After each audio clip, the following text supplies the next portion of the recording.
LaFrance from iSpot TV. If you don't know iSpot, we are a currency-grade cross-screen TV measurement platform. I'm here with a man who needs no introduction, Rajamannar, who's the CMO of Mastercard. Raja, do you want to share a little bit about your role? About my role, because that was not part of the script. So what I do is I manage marketing and communications for Mastercard globally, and I'm also the founding president of Mastercard's healthcare business. And you're pardoned if you don't know that Mastercard is in healthcare, because it's relatively a new venture for us, only about 4.5 years old, and that's also something which I manage, and that's what my role is. It keeps me busy. Excellent. So I wanted to start today with your book that you wrote in 2021, which is titled Quantum Marketing. We got bombarded at the door with a copy of it that Raja needed to sign. But it's the marketing mindset for tomorrow's consumer. Can you tell me a little bit more about the thesis of your book, and do you think the principles still apply in 2024? I'll be happy to talk about it all day long. For an author, which is a bigger thrill than people asking you to talk about your book, I'll gloat about it and I'll talk about it. Okay. So, on a serious note, I keep saying that the world of marketing has dramatically changed. It is changing on us. But as marketers, we are not fully comprehending the extent of change that is happening, and we are hopelessly unprepared. Right? And when I said this, the professors at Harvard Business School called me, where I teach regularly. They said, we absolutely disagree with you with everything in your book. So I went and had a long debate with them, and fast forward, they have thrown out their existing curriculum of how they teach marketing, and now it is based on the principles of quantum marketing, which is a sweet, sweet feeling for me.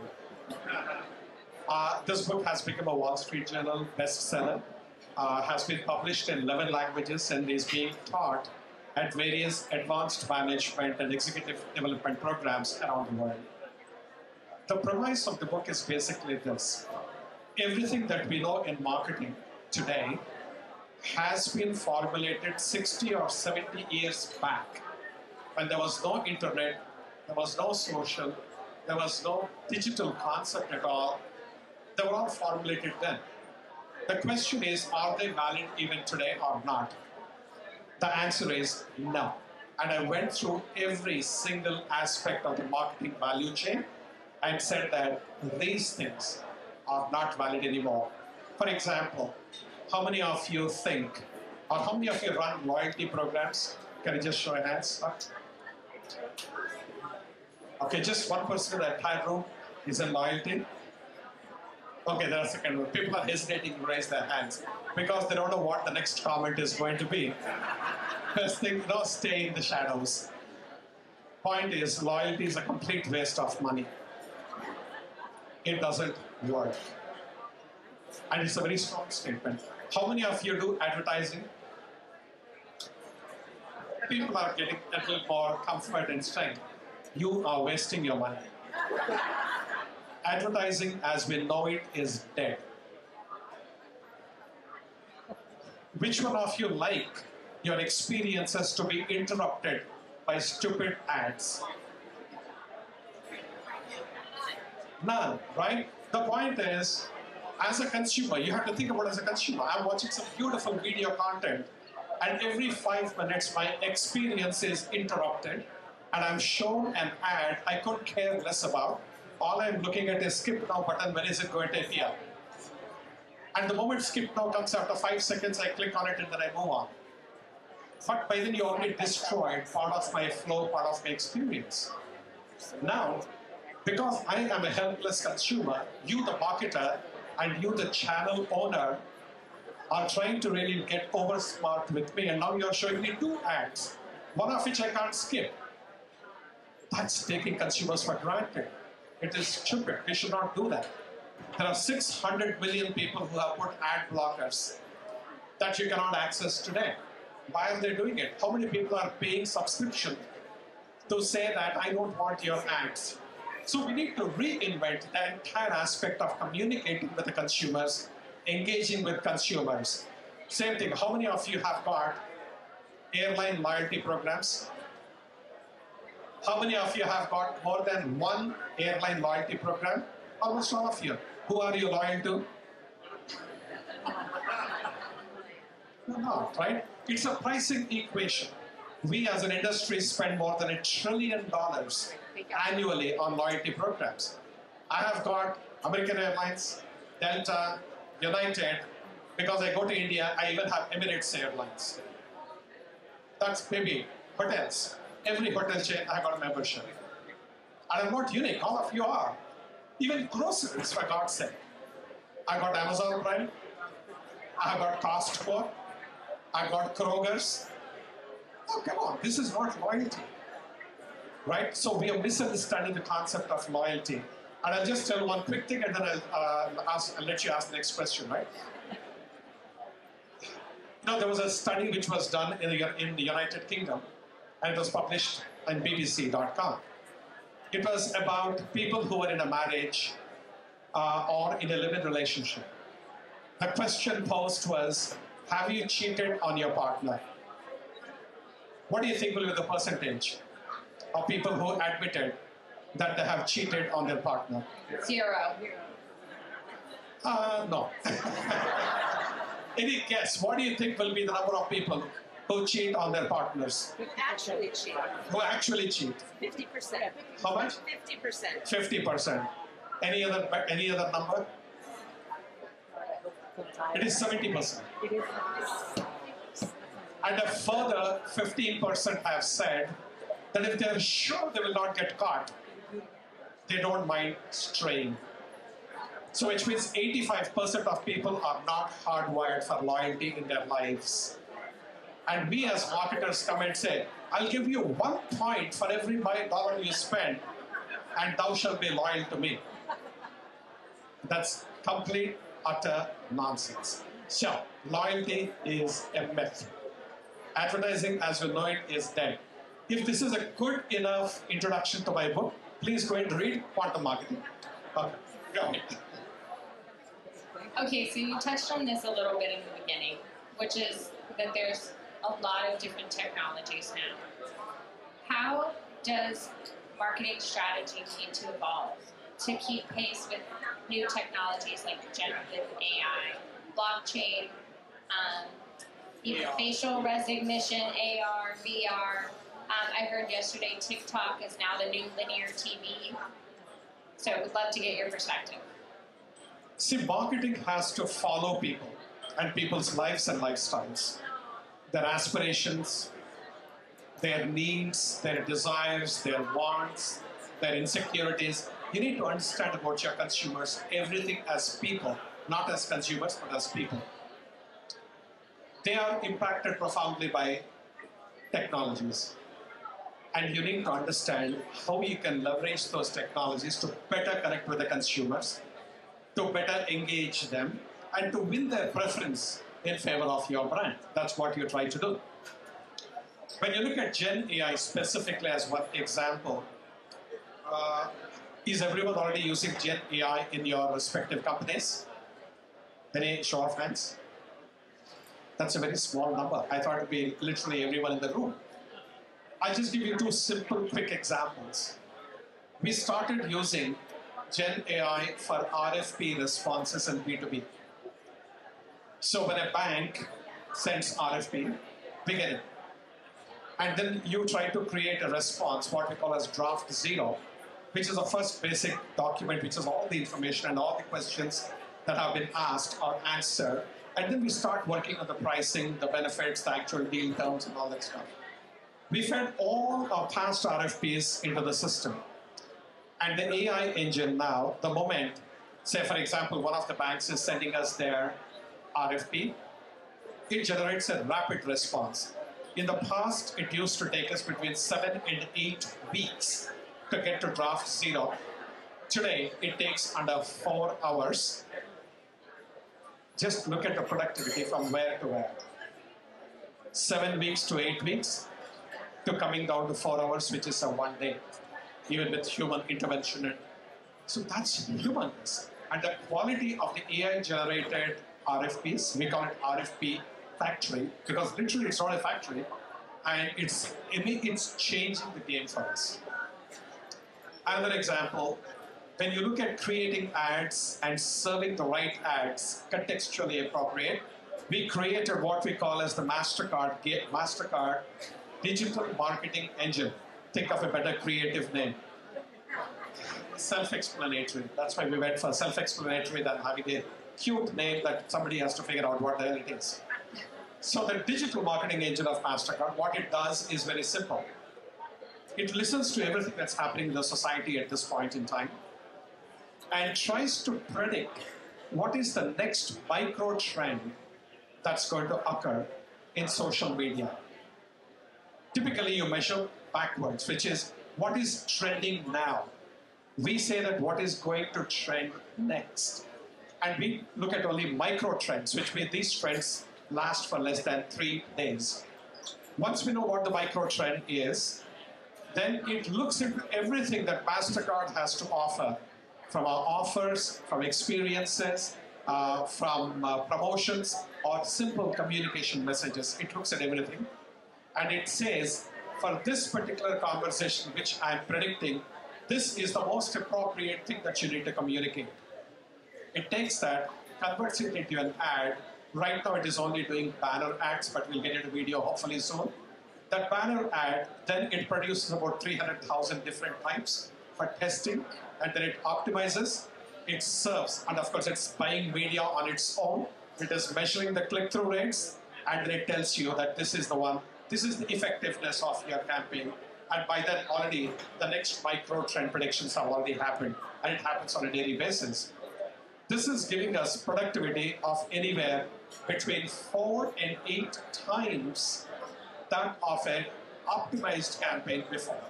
So the pre and post AI is 4 to 8 times. And it's reducing the need for the number of people that we need to have to be running these campaigns. So AI is not just AI or not just Gen AI, but AI in total is totally transforming and game-changing. Looking at AR, we see a lot of possibilities. There is a lot of work in progress for us. Ditto with VR. When you say that metaverse is dead or not, we are finding some sweet opportunities in that space even now, and we are doing very well in that space.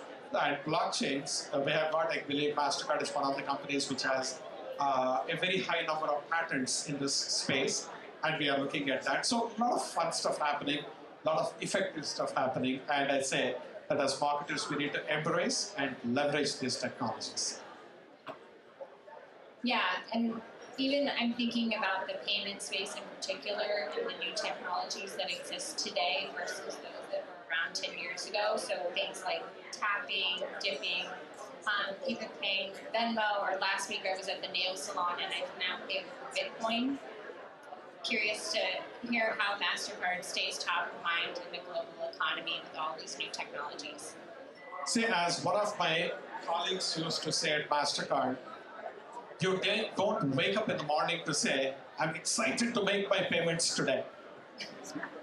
Nobody cares a damn about payments. So we don't have to worry about payments. We need to worry about what consumers want, which are enabled by payments. So payment is an enabler. So you focus on what they want as opposed to how they should pay. And what they want is the whole life, right?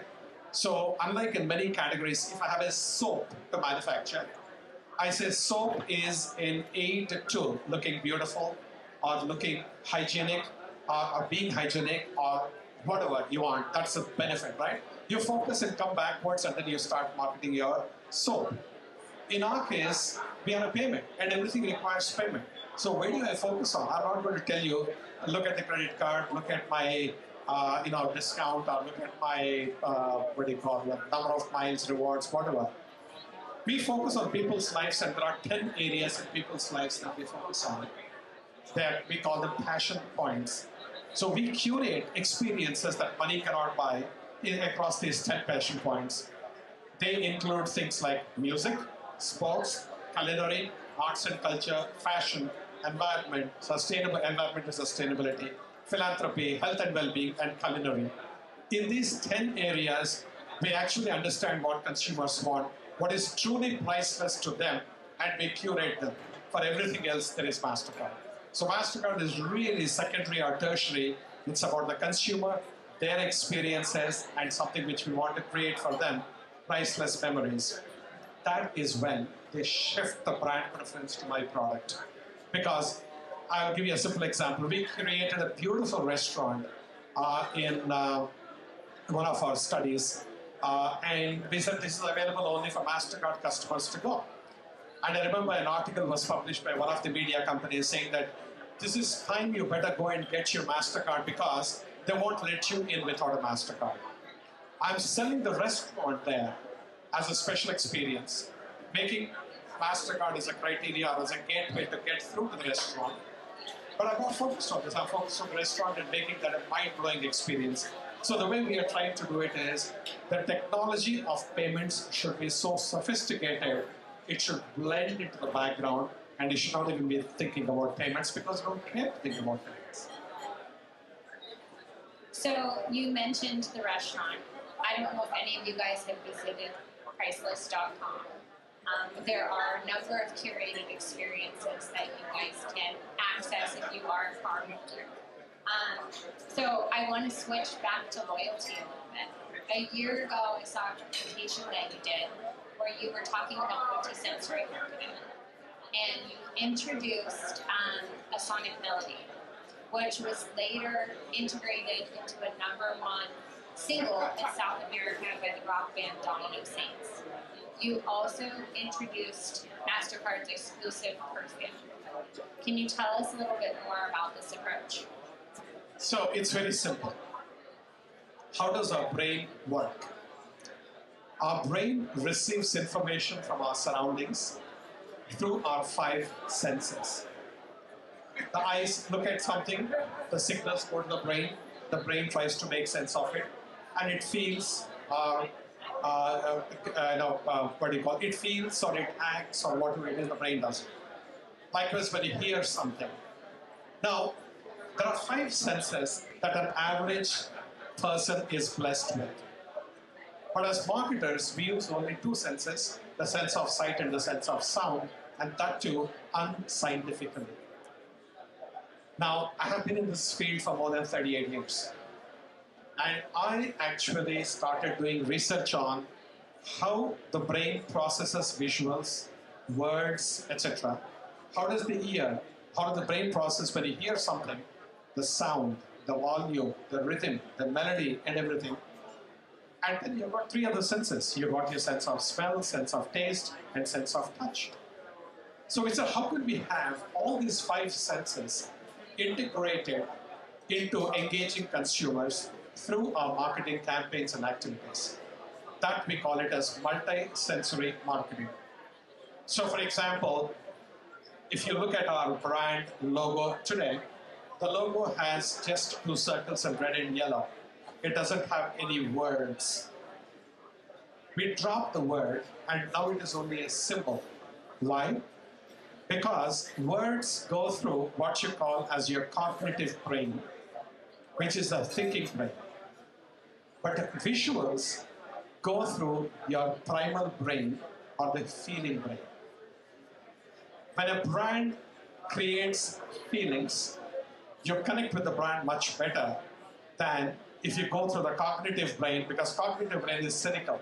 Its duty is to filter things out, whereas the mind, on the other hand, primal, does not. I'll give you a simple example. If you look at the word Tiger, you see a tiger, it doesn't do anything to you. If you see a visual of a tiger, you start feeling something about, oh, that's a nice picture, that's a tiger, whatever. The feeling starts.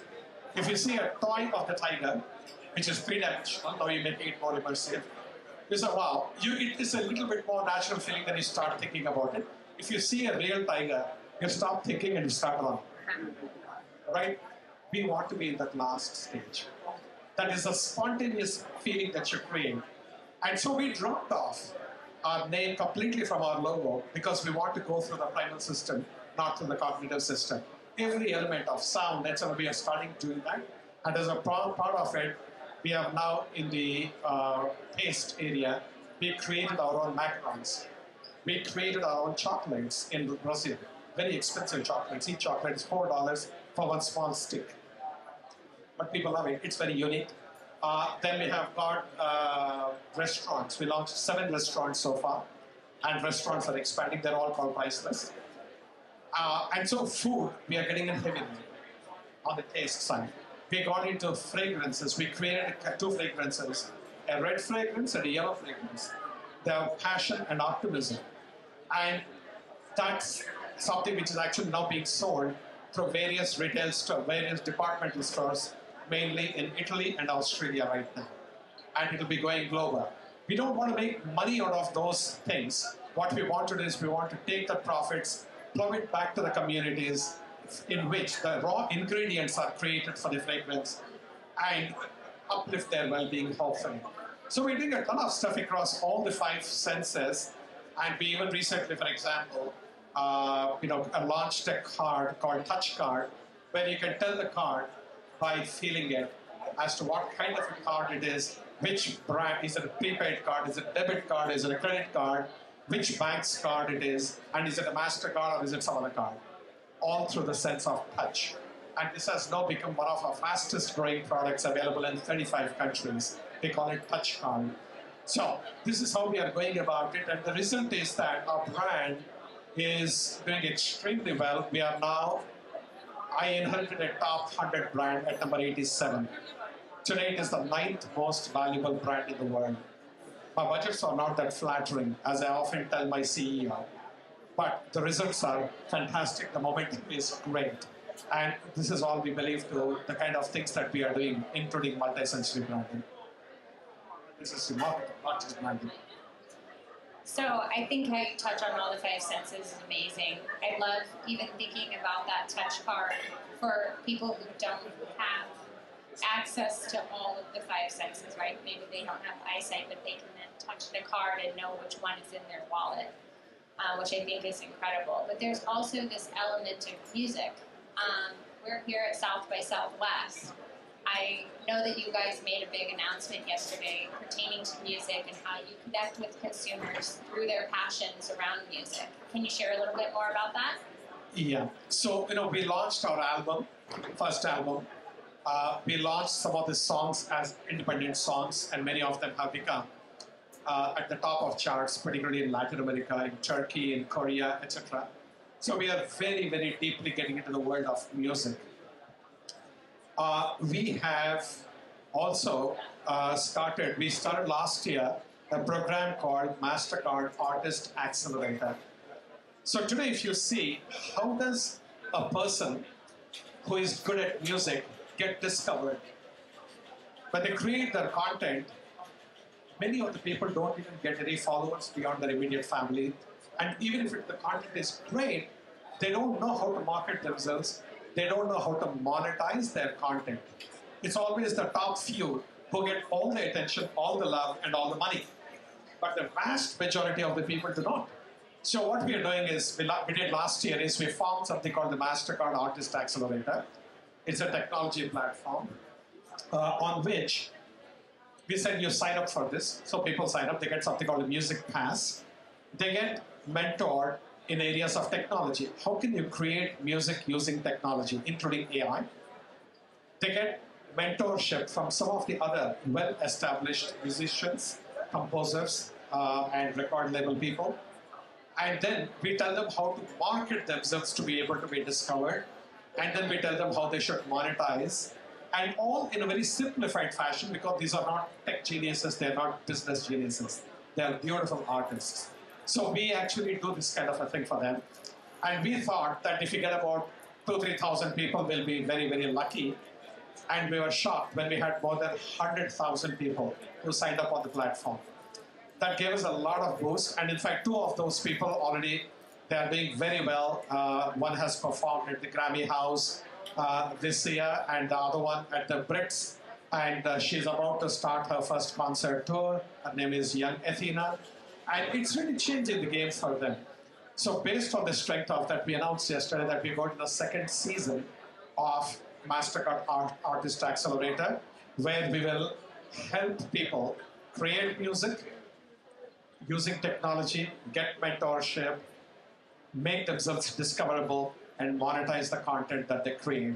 This is what we have announced yesterday, and we have got an excellent lineup of mentors, and the program is pretty interesting. And based on last year's learnings, we know that this really resonates very well, and that's what we are going forward with.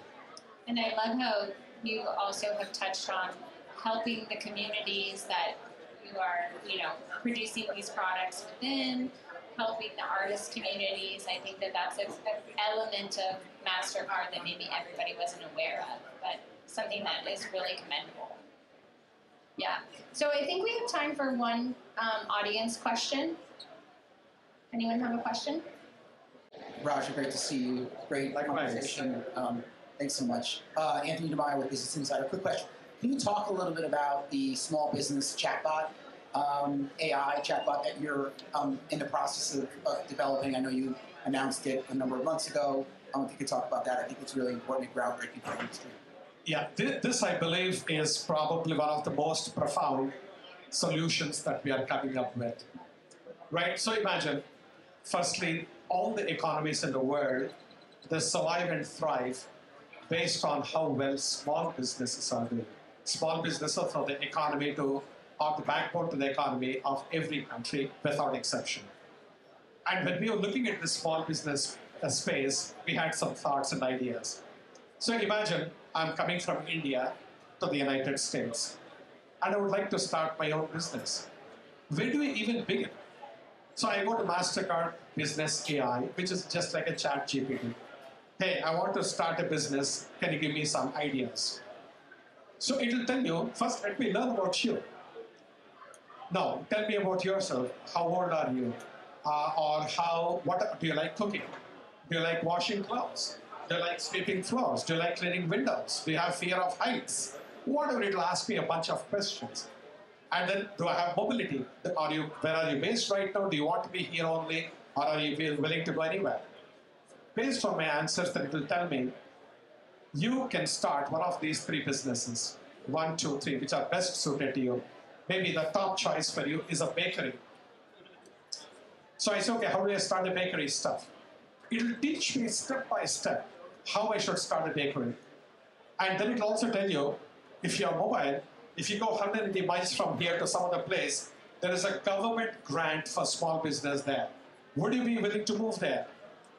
Oh yeah, I would like to move. I don't care where it is. 180 miles, I'll go. So long as it is a safe place. Yeah, this is the criminal, summary of criminal summary is one word. It's a level of crime in this place, so it is a safe place. Don't worry about it. And you will get a grant of $12,000 if you apply and if you qualify for it. But how do they apply in a way that qualifies me? Okay, don't worry, I'll help you fill the form. It'll fill the form, and I print the form, and I go and submit it. Then it'll tell me, okay, what should I call? Should I call it Raja Bakery? They say, no, that's a yucky name. Come up with something more delicious, right? So what do? It'll give me ideas of what the name should be of the bakery. And I like one, I pick up one. Then it'll give me the design for the bakery, that logo or whatever. And once I have started and establishing myself a little bit, it'll tell you, okay, do you want to also go online? There is Mastercard Digital Doors, which is a program by which you don't need to know anything about web building, but they will do it for you in 2 minutes, and you can actually go up and running on your websites. Do you want to run a loyalty program? Loyalty program, just imagine I told you loyalty is there. So, do you want to have preference? Do you want the consumers to keep sticking with you? These are stickiness programs, preference programs. We will help you how to start these in a very economical way, and so on and so forth. It continues, it becomes like a virtual mentor. And the AI is, we are hoping that will be ready between the 3rd and the 4th quarters of this year. And we will also be working closely with some of the governments outside of the United States because we want to make it a global offering. So this I'm very, very excited about, and it can be game-changing for a small business person. And incredible for the answered. economy. Right? Thank you. Thank you, folks. Appreciate it.